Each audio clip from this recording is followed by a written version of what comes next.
Hello everybody, it's Calxiyn here, and if you guys enjoyed this video, remember to check out our Patreon to support the channel, get early access, or join our Discord server. Today we will be doing a lyric breakdown and song analysis of Ignite, the full version from the RWBY Volume 5 soundtrack. So this is just how I see all the lyrics and what they could be referencing. I don't think there's necessarily a right or wrong answer here, but I think that it's actually really interesting, especially the rap part with what we're getting into this song, because I don't think it's just like about the Grimm that she's fighting. I think it goes a little deeper than that, and that's kind of cool.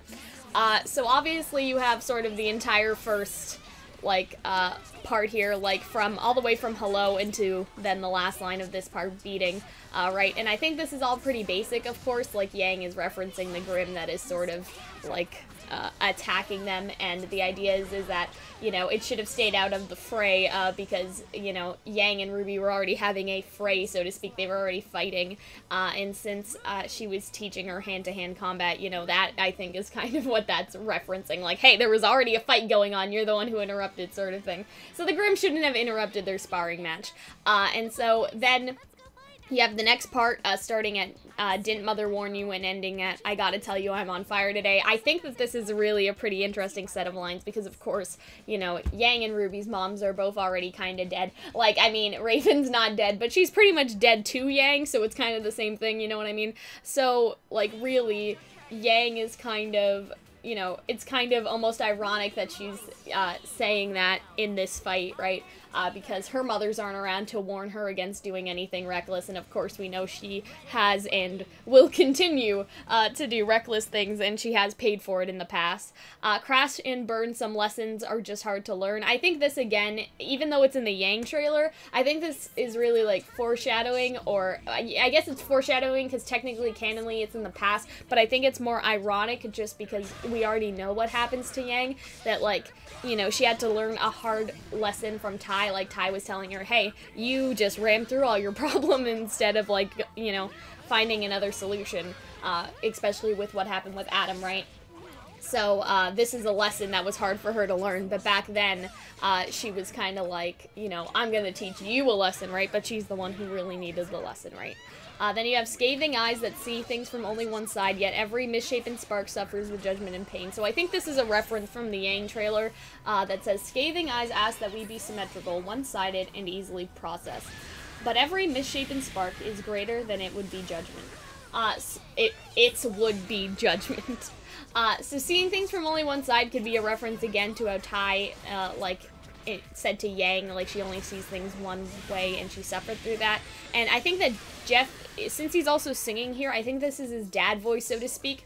You know what I mean? Like, that he's playing all of the dads in the soundtrack. He's playing Ilya's dad, he's playing, you know, Yang's dad right here. So I think that this is, like, almost Tai, like, echoing this sentiment, you know what I mean? That's what it reads as to me.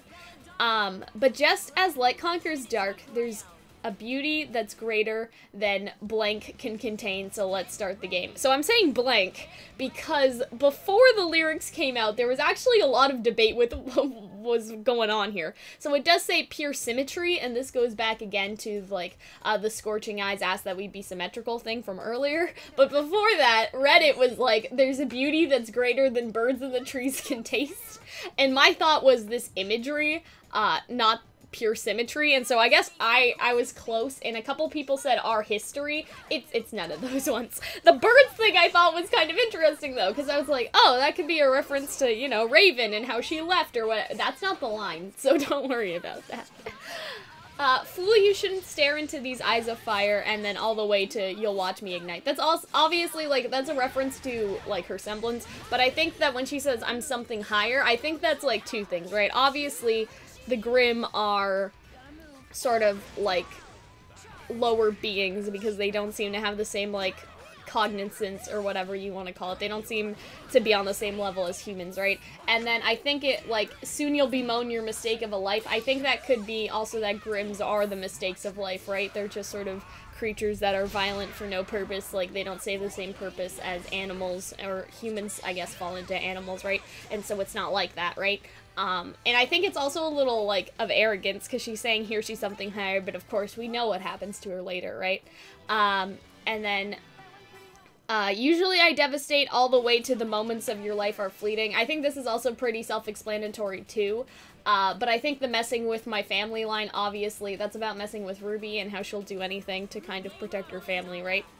And, that, obviously, like, she considers RWBY her family, right? That's very important, because, you know, they are half-siblings, but, you know, she considers her family, like, regardless of how much blood they share, you could say. And then you have, looking pretty tattered all the way to watch me burn as you go down in flames. So watch me burn is obviously a reference to I Burn, where she says, I get what I want, so don't bother and just watch me burn. Ache and yearn and wait for the pages to turn could reference, the storybooks that you used to read, to RWBY, or like the fairy tale aspects of things. So we know that Yang used to read to RWBY as a child, and that's why she wanted to be a huntress. So Yang is sort of waiting for her story to start. Play both sides, scathing eyes.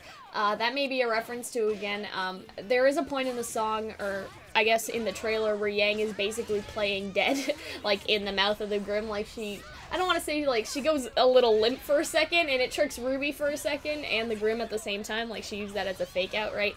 But play both sides could really mean anything, right there. So that may be a bit of a reach. The truth you could not recognize all the way to, and that's just so lame. I think that, like, the rest of the lyrics here, I think it's, like, where things get interesting, because I feel like these are actually talking about Raven, or, like, her talking about RWBY, because I think that play both sides could be referring to how Raven played, like, you know, she kind of had her own side, and then she had Cinder, right, that, like, she was, almost, like, double agenting a little bit, right?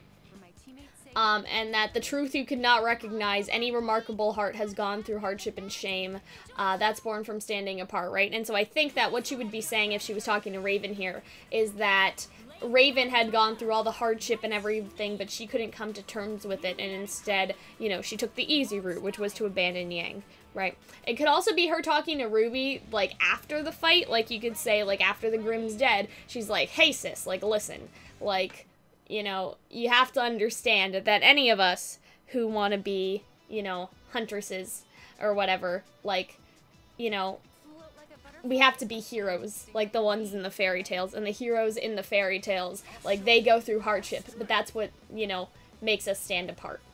I think that's kind of what she's saying right there. Now, here's where things, I think, get really interesting. I think the rap part of the song is interesting because it's very violent, and it may show that Yang has a more violent nature to her.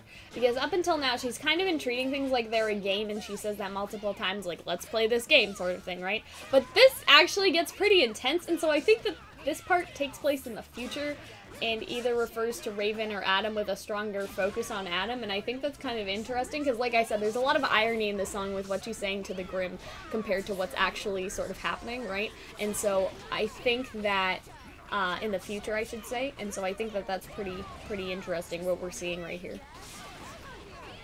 So I'm not going to read out all the rap part, because that seems like a bad idea, because, I mean, I've been reading out some of the lyrics, but, like, I can't rap, we all know.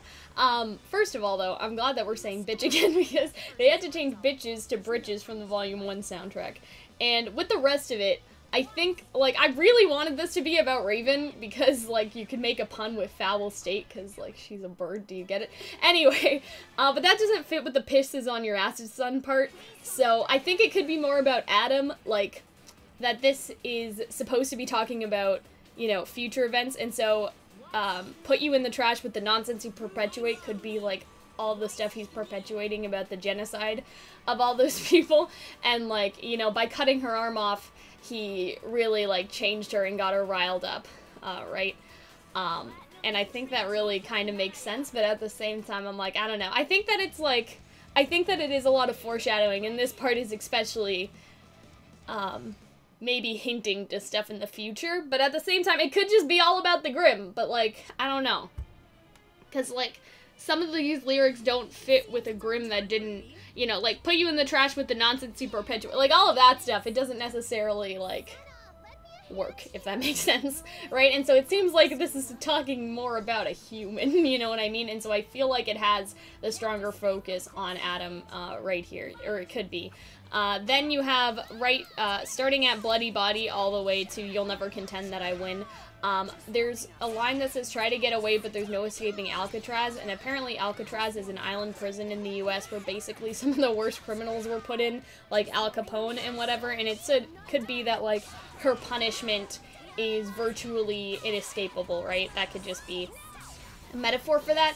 But it could also have a double meaning, because even though Alcatraz was said to be inescapable, people did get away, and so that could be like a double hint, you know, that maybe Yang is being, I don't want to say arrogant again, because I already said that, but like really cocky here, and this is supposed to represent her fight with Adam, right?